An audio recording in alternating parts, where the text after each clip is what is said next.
नमस्कार शेतकरी मित्रांनो, पुनश्च एकदा स्वागत आहे तुमचं आपल्या ग्रेट शेतकरी यूट्यूब चॅनलवर। बघा शेतकरी मित्रांनो, सेलू येथील महेश खाजगी बाजार समितीचे कापूस बाजारभाव आपल्याकडे आलेले आहेत। चला तर मग आपण व्हिडिओला सुरुवात करूया। तत्पूर्वी आपण चॅनलवर नवीन असाल चॅनलला सबस्क्राइब करा। चला व्हिडिओला सुरुवात करूया।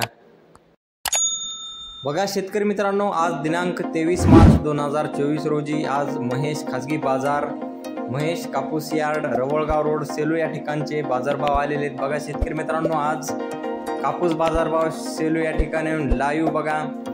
जास्तीचा दर मिळत आहे 7,800 रुपये क्विंटल आणि सरासरी दर मिळत आहे 7,750 रुपये क्विंटल। रेंटच कापसाला नो क्वालिटी कापूस दर मिळत आहे, कमीत कमी जात आहे 6,000 रुपये क्विंटल आणि जास्तीत जास्त रेंटचा जात आहे 7,500 रुपये क्विंटल। बघा, बऱ्याच शेतकरी मित्रांचं म्हणणं आहे की कापूस बाजारभाव केव्हा वाढतील। बघा शेतकरी मित्रांनो, बऱ्याच दिवसापासून 7,800 7,700 7,500च्या समोर कापूस बाजारभाव राहिलेला आहे, परंतु आगामी काळामध्ये वाढण्याची शक्यता दिसत आहे। तरी पण शेतकरी मित्रांनी टप्प्याटप्प्याने कापूस विक्री करावी।